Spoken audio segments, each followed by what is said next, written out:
Right, so we're back in the office today. Decided it's far too cold outside, so until the sun's back out, we're going to put that away for now.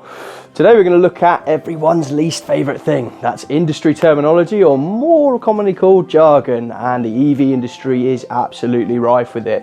So all we want to do today is answer a few questions, go through some terms, and just make it quick and easy for you to understand what you're actually buying and what you're looking for. This is Plug and Play episode 7. Let's get into it.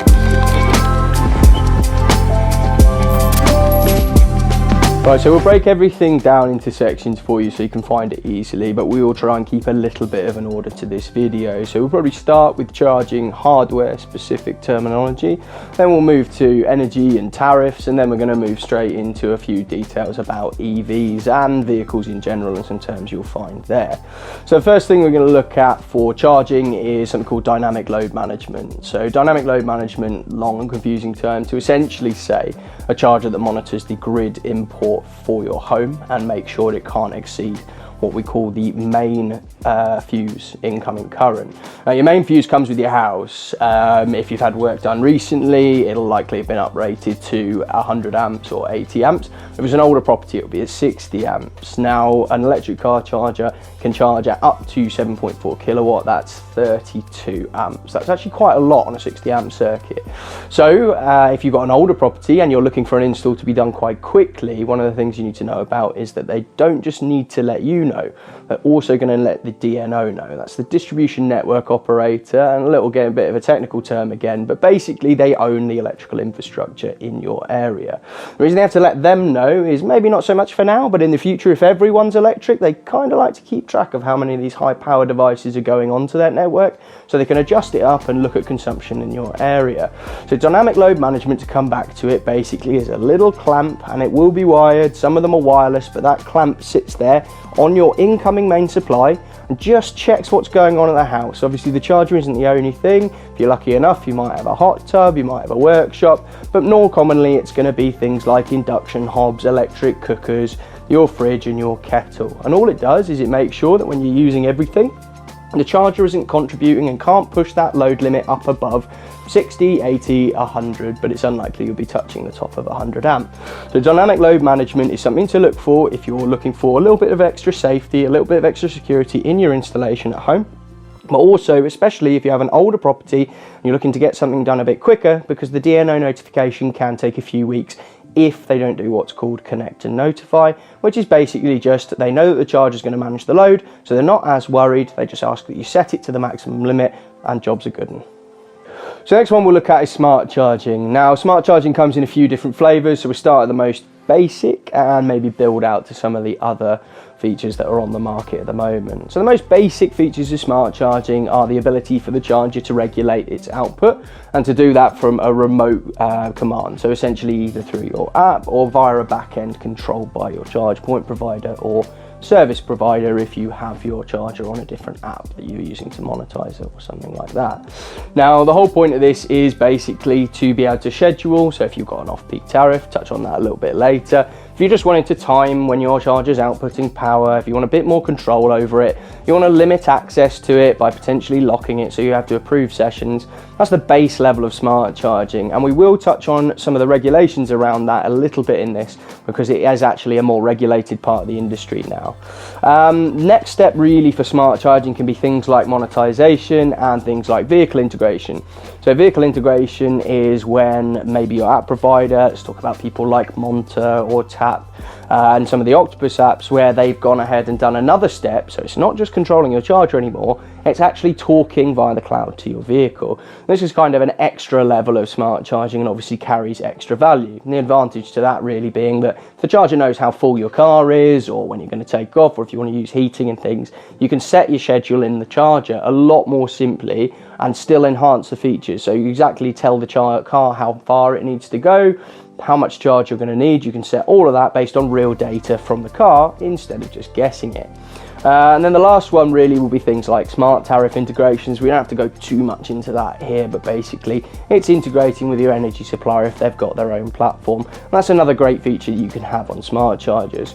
Next point we'll touch on in this are regulations. So smart charging is actually regulated in the UK and quite heavily.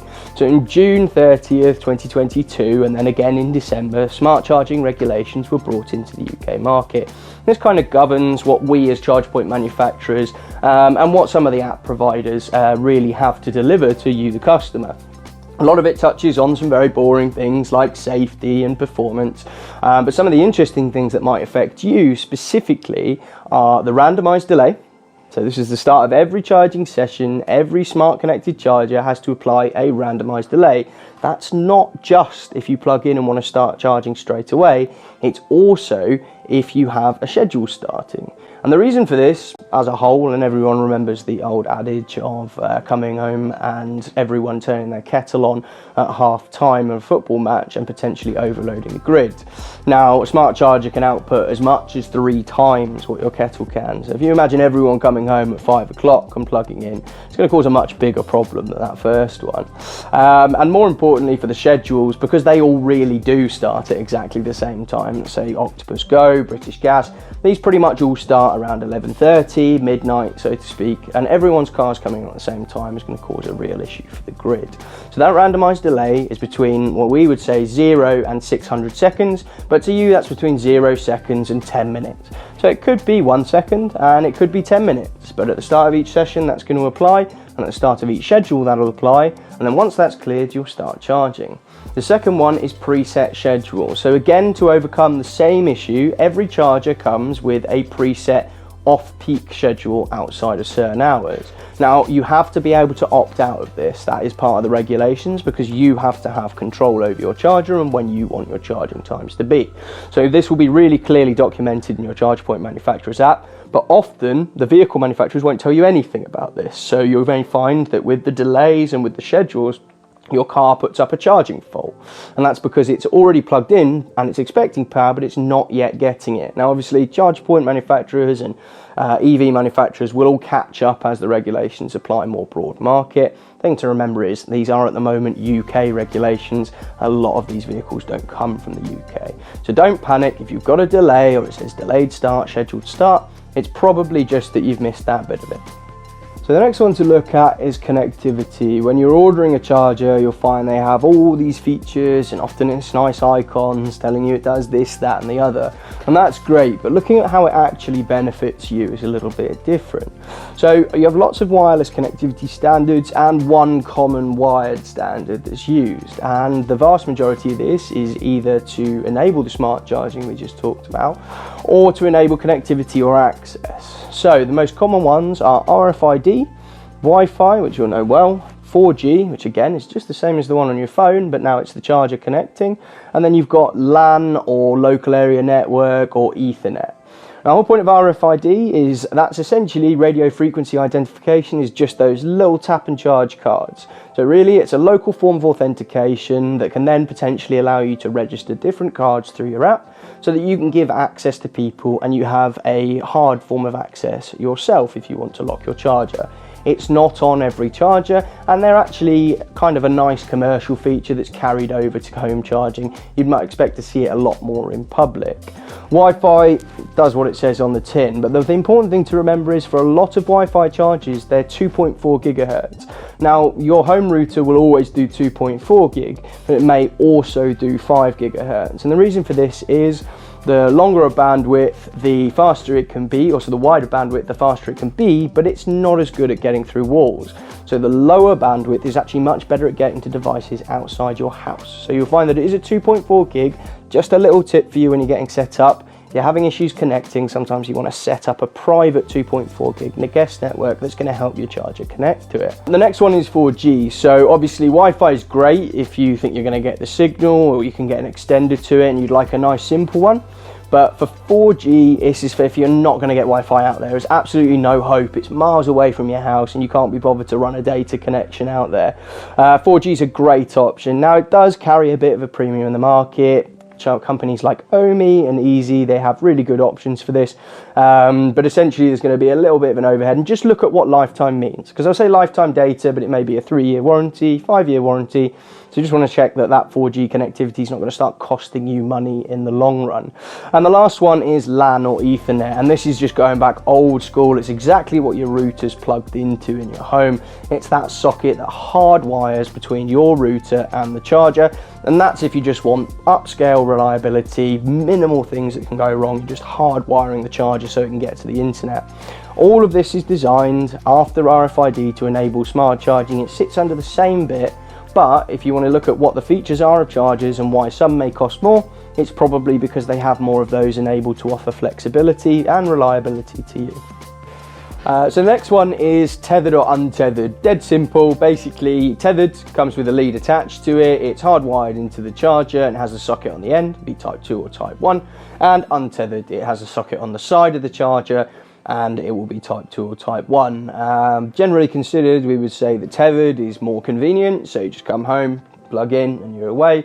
And untethered is more flexible because you have a smaller profile charger on the wall, but you still have to get the cable out of your garage or out the back of the car, plug it in both sides. Now, some chargers on the market, they'll allow you to permanently lock your untethered cable into the side of your charger. That way, if you kind of want the flexibility, but most of the time it's going to be there, you can just go ahead and lock it in, no one can come and pull it out, and it's essentially tethered, but with the flexibility of untethered.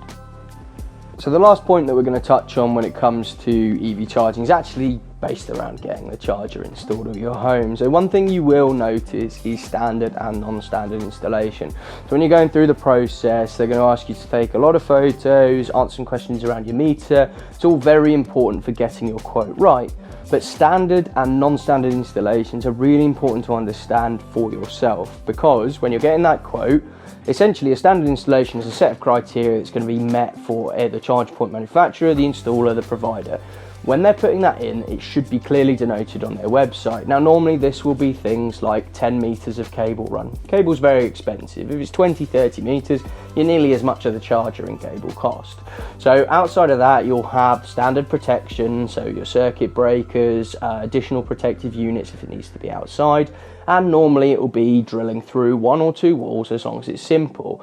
So for you to understand standard installation, the thing I would recommend is look at how you think the charger would be installed. And if you think, well, that's going to be quite complicated, or I really don't want those floorboards messed up, or it's definitely going to have to go through that roof space or my lounge, chances are it's not going to be a standard install. So really do take that into account, and when you're taking those photos, really highlight those things that you think are important. Maybe take a video, maybe take a photo or draw a floor plan of how you're going to get the cable from where the charger is to where the power is, and then you can provide that to the installer. It's going to avoid any nasty surprises, but essentially the whole point of it is standard fits into a nice neat criteria, and that is normally the from price that you're seeing on the website from whoever's installing it. So if you know that it's non-standard, as with anything at all, maybe go and get a couple of quotes just to see who's better at it. Some people will be better at groundwork, some people have to contract someone in if they have to dig your garden up. But a lot of people are going to have their own specialisms and they're going to want to do it their way. So get a couple of quotes if you think it's non-standard, and if it's standard, typically you can keep those photos that you took for the first survey and they'll normally be good enough for the others. So that's basically standard versus non-standard installation. So now we're going to move on to the electric car, or the car itself, and a bit of terminology that sits around that. First, a little bit of homework. So there's some terms that will be used here, and they're terms that are commonly used in the industry. And that will be things like kilowatt, kilowatt hour, current, voltage, and battery capacity. So a kilowatt and a kilowatt hour are both measures of power. The difference is a kilowatt is an amount of power that can go in, and kilowatt hour is an amount of power that can go in over a period of time, an hour essentially. Current will just be things like 32 amp, 6 amp. These are just stages of charging. At home it's 32 amp, and 22 kilowatt public charging will be things like, it can be 32, but it also could be 64 amp. So don't worry about current. If you see that, it's just a bit of noise. And then voltage, this is just standard high voltage battery stuff, so you can ignore voltage as well. It's the voltage going into the car itself, but it will dictate whether or not that car can charge at 22 kilowatt. So why did we touch on the units? hours. Now, one of the most important things you're going to see when you're looking for an electric car, an EV, plug-in hybrid, is you're going to see two numbers at the top. Now, one will be a bigger number and the other one will normally be a slightly smaller number with this, it won't be rounded. So it won't be 150, 100, it'll be 64, 55, 77, things like that. Now, one of those, and as we covered, a kilowatt is a unit of power and a kilowatt hour is a unit of power over time. One will say kilowatts and the other will say kilowatt hours. The bigger one will be 150 kilowatts, let's say. That is the charging rate. So on a public charger, rapid DC charger, that is the fastest that car can charge. So you go to the top end charger, let's say it's the fastest in the world, 400 kilowatts. It won't matter if your car's at 150 kilowatts, that's the fastest it can charge. The second one will be the 54, the 65, the 77, and it will say kilowatt hours. Now remember, this is a unit of power over time, so that is how much your battery capacity is. So that's how much energy and power your battery can store, and that's what dictates your range and your mileage that comes with the vehicle. So differentiating between those two is important because one is really easy to use to calculate the other. Let's say you've got a question around charging times or how long roughly you think it's going to take to charge the vehicle you want to buy. Well, at home you charge at 7 kilowatts. Let's say you've got a 70 kilowatt hour battery. Give or take, barring that it slows down at the start, slows down at the finish. If you were to say, I'm going to plug in at home at 7 kilowatts, you know that for a 70 kilowatt hour battery, I just divide 70 kilowatt hours with 7 kilowatts, and that gives me the time, which is 10 hours. So battery capacity divided by charging power gives you the time it will take to charge. Now it gets a bit more complicated. Let's say I had a 75 kilowatt hour battery and 150 kilowatt charging rate. I'm going to divide it by 2 because then obviously the much bigger number is dictating how fast I charge. So that would then take half an hour on a really fast rapid charger. It will typically be 100 kilowatts or 150 kilowatts, but potentially for some of the smaller ones like the plug-in hybrids, it's going to be more like 50 kilowatts, and then you'll have a 14 kilowatt hour battery capacity. So just know that those two numbers at the top mean different things. The bigger one is almost always the rapid charging rate, and the other one is how much power that battery can hold. So the next part is, again, following on the terminology when you're looking at electric vehicles, potentially to buy one or to lease one. So at the top, you'll notice that when you're looking at vehicles, there's a few terms that come through and they're quite common. Now, electric vehicle is actually a category, and then there's another category is what we call ICEs. Now, ICEs are used a lot in the media. What it means is internal combustion engine vehicles, so anything that uses a conventional engine. Now, electric vehicles then come in a few different varieties. So you have commonly what we call a BEV, say battery electric vehicle. That's a vehicle that only uses battery power. And then you have a hybrid electric vehicle, but there's also plug-in hybrid electric vehicles, and the reason they differ is that one will either charge the battery from usage or energy generated from movement by the diesel or petrol engine, and the other one will be a plug-in where you actually charge at home, similar to how you would with a battery electric vehicle. So those would be called hybrid electric vehicles, BEVs, so battery electric vehicles, that's a full-on electric, and then PHEV is plug-in hybrid electric vehicle, and then ICE, internal combustion engine, that's your standard car. So you might have come across AC versus DC charging. Now, just to put the whole thing simply, DC is direct current, that's how your battery likes to store power.